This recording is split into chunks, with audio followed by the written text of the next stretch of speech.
16 नवंबर राष्ट्रीय पत्रकारिता दिवस के सम्मान में आज 25 नवंबर को पत्रकारों को समाजसेवी हरपाल सिंह राणा द्वारा अलीपुर शहीद स्मारक में आयोजित कार्यक्रम में सम्मानित किया गया। कार्यक्रम में राष्ट्रीय प्रेस दिवस, उसकी मौलिकता, वर्तमान में पत्रकारिता की स्थिति, पत्रकारों की भूमिका और सूचना के आदान प्रदान के लिए उनके योगदान की सराहना की।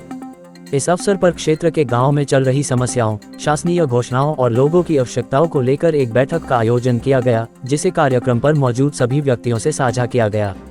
कार्यक्रम में क्षेत्र के वरिष्ठ और युवा पत्रकारों ने भाग लिया। सम्मानित होने वाले पत्रकारों में अनिल मलिक, जग उत्थान न्यूज, नवभारत टाइम्स से राजेश पोद्दार, जी न्यूज से नसीम अहमद, नीरज शर्मा, हरिभूमि से दयाराम, ए न्यूज से अनिल अत्री, टोटल टीवी से हर्षित मिश्रा, राजेश खत्री आज तक, प्रदीप उज्जैन और नीति सेन असल न्यूज, कुलदीप सोनी वतन केसरी, गणेश यादव लोकतंत्र की बुनियाद, दुष्यंत सेन वाई न्यूज, मेहर दिल खान, अरुण हरदनिया बोलते खबरें, Ravindra Dabas Delhi news, Manoj Atlas Zee news, Neeraj, Jaswinder P24 news, Jai Singh Kataria, मोहित सुमन आदि पत्रकारों को सम्मानित किया गया।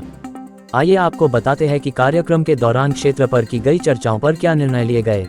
गाँव की जमीन डीडी के पास गई है, गाँव का पैसा खंड विकास अधिकारी के पास है। इसके पीछे एक स्टेडियम है, वो बिल्कुल खंडर हो चुका है।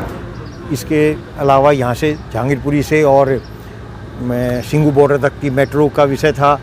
ऐसे अनेकों विषयों पर यहाँ पर चर्चा हुई। जो अभी दिल्ली में बाढ़ आई थी, उसमें किसानों को उनका जो मुआवजा मिलना था वो नहीं दिया गया है। सरदानंद कॉलेज की लगभग 100 बीघा ज़मीन सिंघू बॉर्डर पर है, उसमें कॉलेज नहीं बना है। ऐसे अनेकों विषयों पर चर्चा हुई और निर्णय ये हुआ कि आने वाले दिसंबर में इन सभी विषयों पर हम संबंधित निर्वाचित प्रतिनिधियों से, एमएलए से, एमपी से, मुख्यमंत्री और पार्षद से मिलेंगे और अपने जो यहाँ के कार्य हैं उनको उनकी सूचना देंगे और कोशिश ये करेंगे कि अगर वो आराम से नहीं माने तो यहाँ पर चाहे आंदोलन करना पड़े, चाहे संघर्ष करना पड़े, उसके लिए तैयार रहेंगे।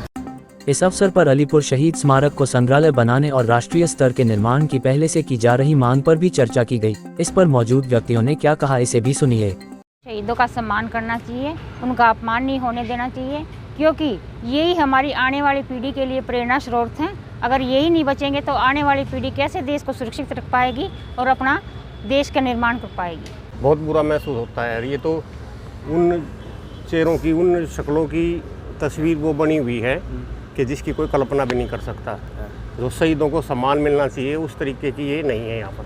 चर्चा तो चली है, बाकी बनेगा तब की बात है। बहुत जोर लगाना पड़ेगा कि शहीद स्मारक की जो स्थिति, जो शहीद स्मारक के हालात हो गए हैं, ये खंडर बन गया है, इसको कैसे दोबारा से बनाया जाए। मेरा नाम विजय कुमार मान है जी। मैं शहीदी परिवार से हूँ। शहीद बलबीर सिंह जो हैं ये हमारे ताऊ जी हैं। यहाँ शुरू से पहले तो जो है ये बोर्ड वगैरह बिजली के ये टूटने चालू हुए थे। हमारा तो मानना ये है, हमारे जो एमएलए, निगम पार्षद और एमपी बन के यहीं से जाते हैं, यहीं के निवासी हुए हैं, उसके बावजूद भी यहाँ का ध्यान नहीं रखते। यही कारण रहा है अब ये जो है इतना जर्जर हो गया। आपको बता दें कि ग्रामीणों की इस बैठक पर अलीपुर शहीद स्मारक के आसपास के गांव में लंबे समय से अलीपुर शहीद स्मारक और जर्जर स्टेडियम का जीर्णोद्धार, जहांगीरपुरी से सिंधु बॉर्डर तक मेट्रो लाइन शुरू करना, सिंधु बॉर्डर पर स्वामी श्रद्धानंद महिला कॉलेज का निर्माण, नरेला में नर्सिंग कॉलेज की बिल्डिंग में पढ़ाई को शुरू करना, हिरनकी और पल्ला गांव के आसपास शमशान भूमि का निर्माण, कई गांव की डीडीए को हस्तांतरित हजारों एकड़ भूमि और उसके नाम पर खंड विकास कार्यालय के पास जमा पैसा, सभी गांव की मूलभूत आवश्यकता को पूरा करने में लगाना आदि विषयों पर कार्य करने की योजना पर सहमति बनी है। इस अवसर पर श्रीमती सीमा राणा, संगीता, कारगिल विजेता सतबीर राणा, अशोक टोकस, प्रोफेसर मुकेश राणा आदि अन्य कई व्यक्ति मौजूद रहे। प्राइम टाइम हिंदी से अर्जुन सिंह की रिपोर्ट। आज दुनिया भर में साइबर सुरक्षा लोगों के लिए बड़ी सरदर्दी बनती जा रही है। Computer server, mobile device, electronic system, network और डेटा आदि को साइबर हमलों से बचाना एक बड़ी चुनौती साबित हो रहा है।